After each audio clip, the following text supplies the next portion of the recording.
Yeah, we are live now. So,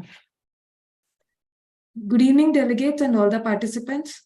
Thank you for joining. Today, we are back with our series, The Icons in Conversation with Dr. Ritu Santwani. And the topic is Challenges for SRH, that is Sexual and Reproductive Health Issues for Adolescents in India. And today, the icon is none other than Dr. Basab Mukherjee, sir. And let me introduce Dr. Ritu Santwani, ma'am. Ma'am is an obstetrician and gynecologist, IVF specialist, founder and CEO of 360 Degrees Healthcare Studio, and infertility specialist. Ma'am is the part of NUHS Singapore and co-founder of MAAM and board member of SWWC. I welcome you, ma'am, and I hand over the session to you. Thank you, Sahiti, and thank you, Shield Pharma, for providing the platform from last 3 years. So, hello everyone, a very warm welcome to each and everyone, all the friends who have joined all across the geography. Today's our guest is a very special guest, a very dear friend of mine, Dr. Basab Mukherjee. A very warm welcome to you, Dr. Basab. So, friends, Dr. Basab had a very major role as a organizing committee for this AICOG 2023, which is a huge hit. So for the formal introduction, he is MBBS, MD, FRCOG, FICOG, Director of Anukuran Fertility and Fetal Medicine Center.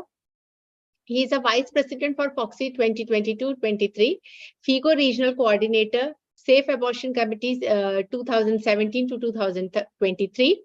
Secretary IRC, India is President-elect for Bengal Obstetric Society, Vice President for Kolkata Menopause Society, Secretary for IH Bengal Chapter.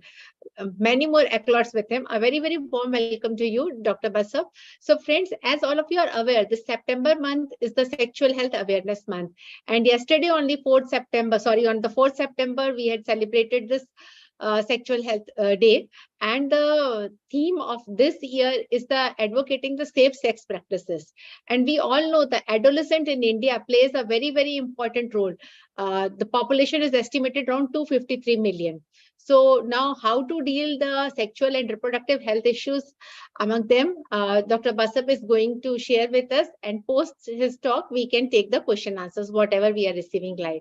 So once again, thank you very much, Dr. Basab, for accepting the invitation. I know your schedule is very hectic, but really I'm thankful to you. This program is going from last 3 years, and it is very popular all across the geography. Though the audience is less in the Zoom, but more audience is joining in the YouTube. Now you can see Dr. Samuel Ajbur has just joined. He's from Nigeria. He's a regular joining of this program. Now, as the program flow starts, the more and more doctor will start. Over to you, Dr. Basab. Thank you, Dr. Ritu. Absolute pleasure being here. Yes, we were following your program all the time that it was being held. It was very nice seeing different icons at different points of time participating. Didn't have the opportunity to really be a part of it. So thank you for making this happen. I'll just share my screen and just run through a presentation before we take some discussion matter on the thing. Before you start, Dr. Basab, Dr. Musab has joined all the way from the Kuwait. I'm reading from the YouTube. He's joined from the Kuwait, and he's asking, he's telling you a warm welcome. Dr. Sheikh has joined from the Bangladesh. He's saying a warm welcome to you, sir. We are eagerly waiting to listen to you. Dr. Hasina has joined from, I'm not able to, Azerbaijan, and she is also writing. That is a very important topic. Yeah, over to you. Thank you very much, Dr. Ritu again. And just over the next 12 to 15 minutes, would like to share some features of sexual and reproductive health challenges for adolescents in India, responding to a wide geographical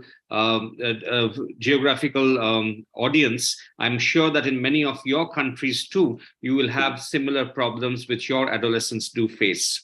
So sexual and reproductive health, as defined by the United Nations Population Fund, is good sexual and reproductive health implies that people are able to have a satisfying and safe sex life and the capability to reproduce and the freedom to decide if, when, and how often to do so. It sounds very simple, but in real life, sometimes it's a very big challenge when women do not have the freedom to decide if, when, and how often she can reproduce.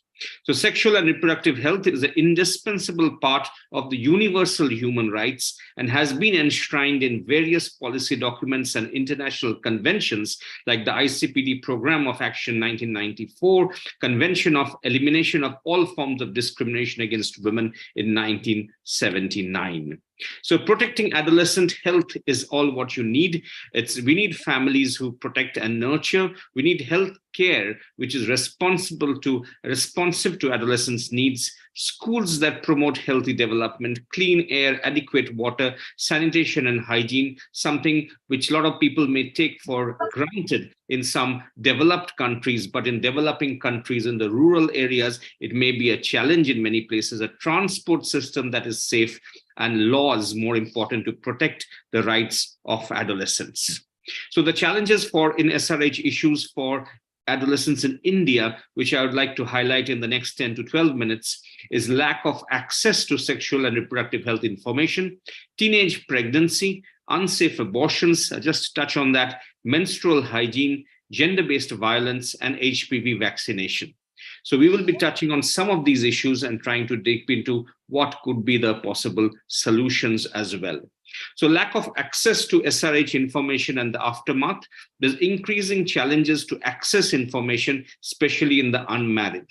And we know that a lot of digital technology is utilized in trying to access information, and it is important and imperative that the healthcare community utilizes this digital technology to make sure that it really helps in giving health information to unmarried teenagers or even married teenagers, so that a lot of adolescents can get that information. Often they do not like to listen to long lectures. Often they don't want to hear people talk, but they want to get the information an instant. And that is something which they can get through the digital media.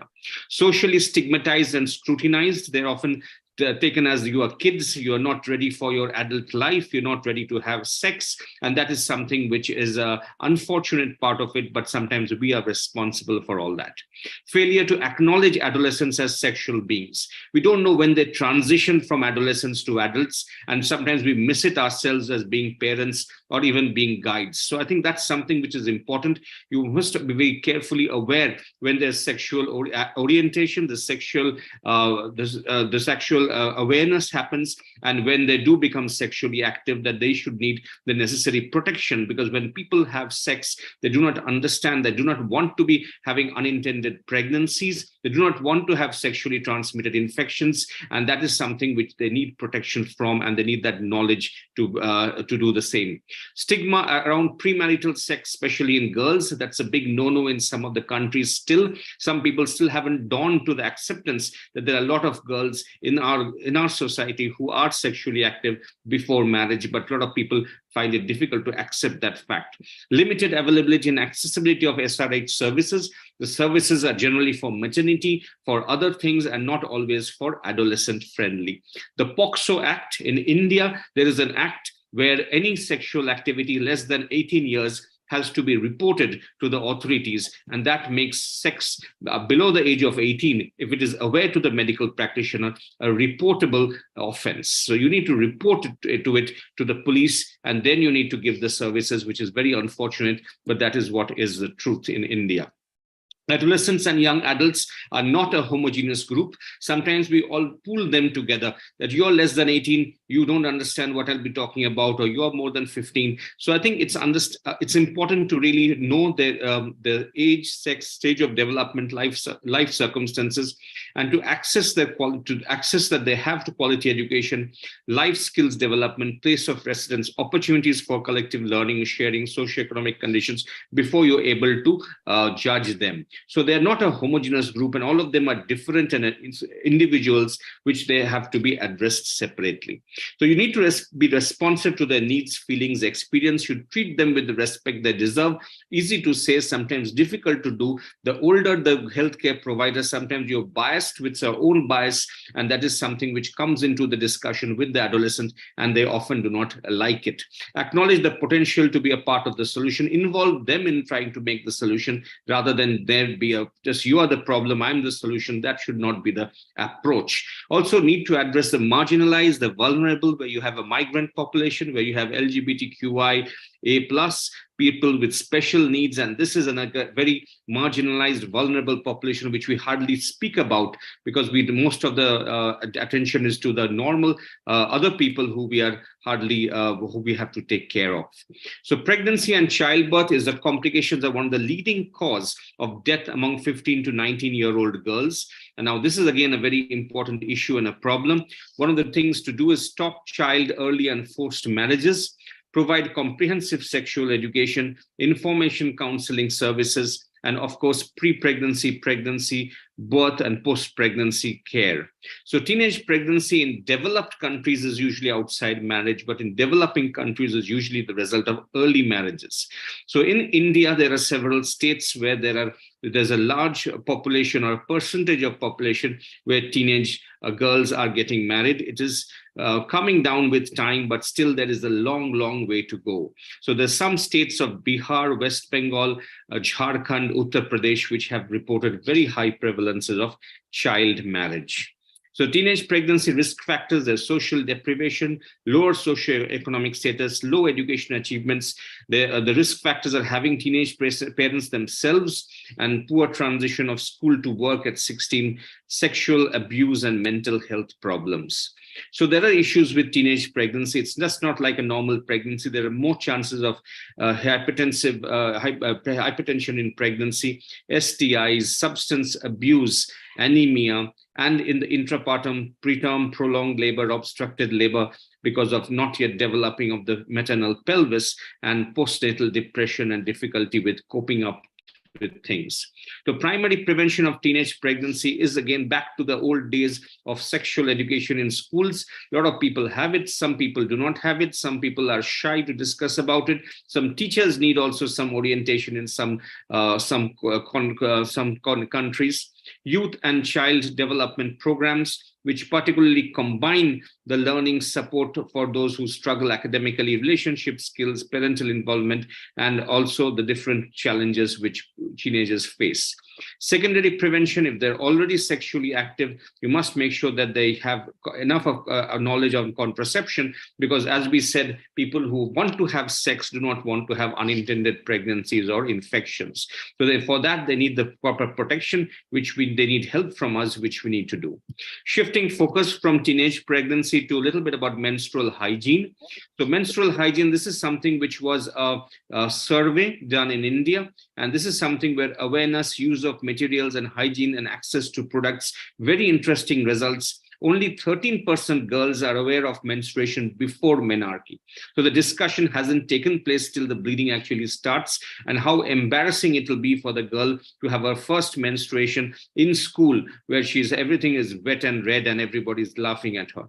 56% of girls, both in and out school, did not have information of menstruation before the onset of menarche. And that is cruel from our side of view. As a society, we have failed, not just the family. It's as a society, we need to do more about that. 66% girls knew nothing about menstruation before it started. Using of the materials, 75% girls did not know what material to use to absorb the flow. Majority used cloth, and some people even shared the cloth. That is what was written here. And they don't know where to keep it in the room, hide it in the roof. And that is something which is so unfortunate. And there are different barriers there. It's not discussed. Most girls are not prepared for this. They're just frightened, secret, and shameful. And there are a lot of negative connotation with periods and negative attitudes. And they have limited emotional, financial support about this. They're not getting the help they need. There are a lot of problems in accessing affordable hygienic material. You don't get all the time the sanitary pads which you need. You may get something else which is not hygienic, and that is something which they need to work. Menstrual cups is very much in vogue in a lot of urban settings, but again, it's not very clearly available, and the awareness also is limited. So a lot of challenges here about menstrual hygiene. easy to say, difficult to do, but there are teachers' role where the teacher needs to be emphatic to the girls' challenges and needs, because a lot of teaching starts in the school, especially if the girl is going to school, and the teachers are one of the best media to convey girls that menstruation is biological, normal. It comes in the teaching, in the books, and then then also to assure that they have places to dispose it well and how exactly to manage during periods. So the school's role would be to make an environment which is friendly to the adolescent, especially in the relation of menstrual hygiene, where there are incinerators that have been available for hygienic disposal, presence of water in toilets, and that's a big thing. There's so many schools where they don't have separate toilets for women in a rural area in India. I'm sure it's the same in a lot of the other countries, and that is something which is a big challenge, because people do not go to school because there's not a separate toilet, and that is something which is of a very and that's not something which is desirable. So safe disposal of the contents, sanitary pads available in schools in case of emergencies, and to make sure that they are disposed well. Coming to the last section of this discussion, that's HPV vaccine. So challenges for a prophylactic HPV vaccine. We know that HPV vaccines are important in preventing or reducing the chance of cervical cancer. So it's important to understand how to talk about it. Once you talk about STIs and vaccines and HPV causing STIs, that usually puts off most parents. So, and they are the ones usually who take the decision about giving the vaccine or not. So it should be mostly positioned as an anti-cancer vaccine. And what you're doing it is a women's health issue and is for women's rights. So I think the provider's attitude has to change. You have to offer it to them. There are very few places where it's available in the public sector. In the many places in the private sector, cost becomes a problem. And also delivering vaccine to adolescents, that there is again a lot of not everybody is aware, and there's a lot of hesitation both among the care providers and among the public. So awareness is very limited here. There's some studies showing it's just 13 to 14% among women in the community, and among women who attended clinics, it's a little bit more. In the non-medical group, there is 44% of girls and 31% of boys, and in the medical group, there is around 82%. So medical, nursing, paramedical, it varied from 31 to 75 in this study not very long ago. So it's important to understand that HPV vaccination is important.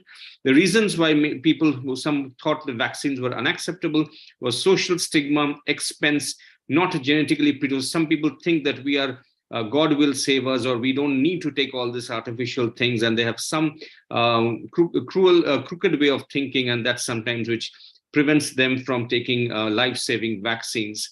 Concerns about post-op complication and different other excuses which people may have.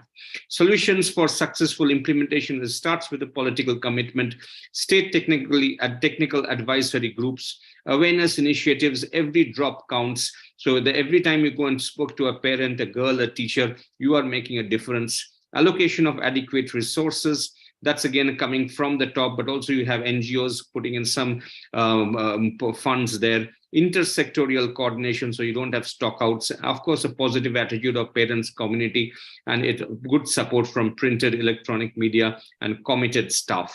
So coming to the last slide, the key challenges for sexual education in India. So one of the major challenges in comprehensive sexual education is the lack of political will and supporting its provision. And that's not because people think that people will be sexually active. It's just a sticky topic which people don't want to really they were dealing with. So largely individual political parties and politicians do not consider education sexual education an important issue, and they do not want it to be discussed in the school curriculum. Cultural conservatism regarding adolescent sexuology, and also a lot of misconceptions in the content. Thank you very much. It's been a pleasure, Dr. Ritu, and I'll be happy to take questions or have some discussions about our colleagues in different parts of the world. Thank you. Thank you so much, Dr. Basab, for such an excellent presentation. My dear friends, Dr. Shivani has also joined from the Delhi. Tarini Madam has also joined. Dr. Tanej has also joined. And you can see Dr. Kiran Oswal is here, my very dear friend from the Karnataka. And he's a co-organizing chairperson for the Kosoga upcoming conference. And so many other friends have also joined. Some friends have joined from Egypt, And some friends have joined from, yeah, this doctor is from Somalia also. So till now I'm getting all the appreciation. Only a second, I have to check in the YouTube. I'm receiving some comments, and meanwhile we can take the comments what we are getting here. Yeah. So Tarni madam has congratulated you, Dr. Basab, the excellent talk, dear Dr. Basab. Dr. Shivani has also given the same comment, the excellent talk. So sad to see the huge challenges for the adolescent girls. And Tarni madam has congratulated me also for choosing an important topic, a social issue. Actually, this topic is selected by Dr. Basab. And yeah, Dr. Kiran is asking MRP of vaccine. Regarding which vaccine, Dr. Kiran, you're asking? For HPV only? So HPV vaccine, the normal, I think price is around 3,800 or 3,900. That's for the quadrivalent. The monovalent also is here, which is more costly. Again, at a discount, you would get it at a cost of roughly around 3,000 at your clinic if you're buying it in bulk, or that's exactly how it is. That's in the private sector. So 3,000 Indian rupees would be, for our colleagues from other states, would be roughly $40 US. Yeah, $40 US, 40 USD. For one vaccine. Dr. Samuel Ajabor has raised his hand. Yeah, Dr. Samuel, you can unmute yourself and can ask the question. Yeah, nanovalent vaccine is definitely costly. 10,850 is the MRP for that. Dr. Samuel, you can ask your question. You can unmute yourself. Yeah, he has written the comment. Excellent lecture, sir. Please, could you repeat the first and third slide? Okay, I'll share it. Then can I share back then? Yeah, you can share, no problem. Meanwhile, I'm taking the questions from here. So this was the first slide about United Nations Population Fund, how they define sexual and reproductive health. So interested people can take screenshots, of course. And this was the how important sexual and reproductive health is as a part of universal human rights. So when you call about human rights, you also talk about sexual and reproductive health rights, and that becomes so important. I think this is what you're talking about. Yeah. Dr. Samuel, I think you have got the answer. Dr. Tajwar. I think he was... Yes, Dr. Samuel. Yeah. Thank you. Namaste. Thank you. Namaste. Namaste. How are you, Dr. Samuel? How are you? Namaste. Dr. Basab, I have got one comment from Dr. Mujib Sheikh. He has joined from Dhaka. He's writing, in India, which is the contraception of choice for the adolescents you are prescribing? So that's a very interesting question, Dr. Mujib. The reason why it's interesting is because, as I told you, less than 18 years of age, any sexual practice between any person is, if a doctor comes to know it, he or she is supposed to report to it. But generally, when you talk about contraception, leaving that aside, I think, again, the contraception choice depends on the person who you are offering contraception. So you do not make a choice for them. You give at least a couple or 2 or 3 options, discuss it with them. In their situation, whatever is best, they will choose. So maybe it may be a condom, it may be a hormonal contraceptive, it may be injectables, but you have to give the choice to the person who is asking you, depending on the frequency of coitus, any medical problems, what are the long-term, short-term reproductive goals. So I think that discussion has to take place and you won't be offering one particular thing. Thank you. Thank you. There is one more question from Dr. Christina. She has joined from Philippines. She is writing, what's your opinion regarding the use of Implanon? Yeah, so Implanon is very much in, and in India, it's just starting to pick up the use of Implanon. It still hasn't gone as much as the company would expect, partly because of the limited surgical skills which are required. The thing about how convenient it is to write a pill vis-a-vis implant, do an implant insertion. But the awareness is slowly coming. About implant use in adolescent, well, again, after 18, I think it's fine. Before 18, you would be a little hesitant, but that is again one of the different options which you have. As long as it is done by a person who's trained and skilled, insertion and later removal in 3 years, it's fine. And as long as the woman understands that what this implant means. So as with any contraception, the counseling is very important. So once you counsel her, once she realizes what exactly she's going in for, then this is one of the different options for people who don't want to pop in pills every day or rely on other things. So it is definitely one of the different options which are there, and it may be taken into consideration. Thank you. Thank you so much. There is one more comment. Doctor has joined from KSA. Dr. Hasina Sheikh. She is writing an excellent lecture. So many points are covered. So she's thanking to both of you and me. Yeah, Tarni madam is with us. Madam, some expert comments from your side. Hello, yes, Ritu. I am so happy to see the Basab. Hello, Basab. Hello. After a long looking for you, and as usual, your wonderful lecture from you with the take-home messages. And I believe the awareness for the this POXO Act is very, very important to all this parents and in the girls in school, so that they can know what is their right. So they can also avail the opportunity and they can complain. And definitely awareness for this contraception is also again very important. So I'm really, it's a very mesmerizing talk. Very nice. Huh? Lovely. Very nice. Thank you. So thank you so much, Ritu, for giving me opportunity to join this platform. Madam, it's my pleasure and honor. Our pleasure, Dr. Tarini. Thank you for being here. Thank you. Sir also want to say something, I think. Welcome, Taneja sir. Welcome. I think sir has raised the hand. Yes. Yeah, thank you. Thank you.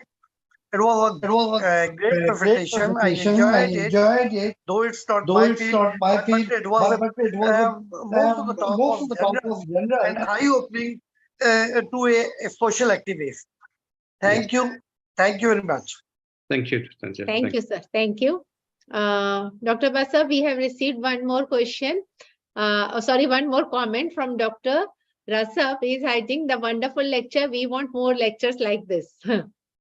So, thank you so much. Dr. Shivani is also there. Dr. Shivani, any comment from your side? Thank you for joining.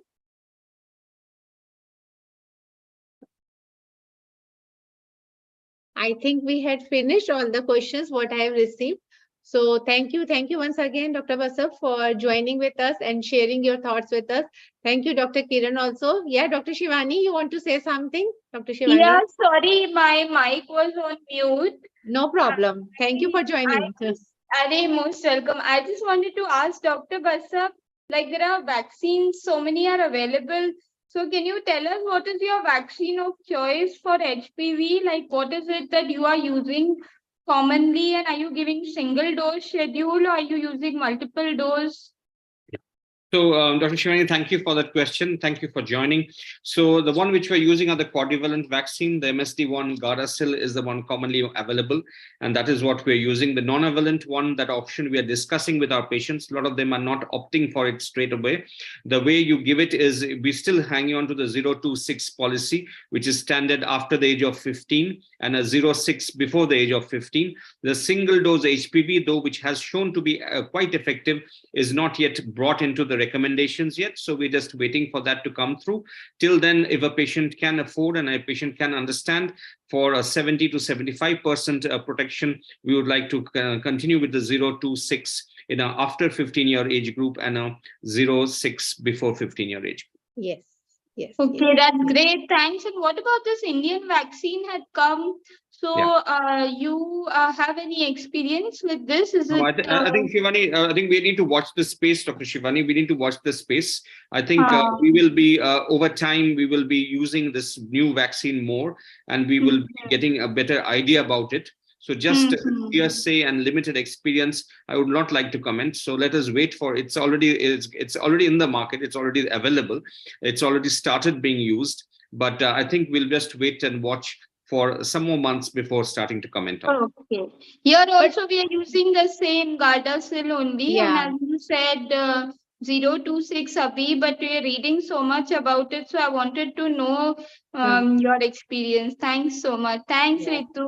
Yeah, Thank most you. welcome, most welcome. We are 06, but I think the other vaccine, that is not easily available freely for all, which is coming with the low cost. I think Serum has launched, so but that is not easily available. Yesterday, only one patient is arguing with me, Madam, I have heard from one of my friend, the vaccine is very cheap, 800, 900, and you are telling me it is 4,000. So, but I told her, कि भाई कहाँ पर मिल रहा है? You only find out and tell me, give me the information also. Where are you getting? Besides that, we have got some more comments. Dr. Tazwar has joined from the Mumbai. She's writing thanks to both of us. So with this, I think we can wind off. Now all the appreciation comments only we are getting. So thank you so much, Dr. Basab, for joining. And thank you, my dear friends, also. Those all have taken out their precious time. All of you, as know, this program is based on the interactive academic discussions. So we always take one topic which is giving a very fruitful take-home messages. So thank you to all of you, those who have joined. With this, we will wind up for today. Bye-bye. Good night.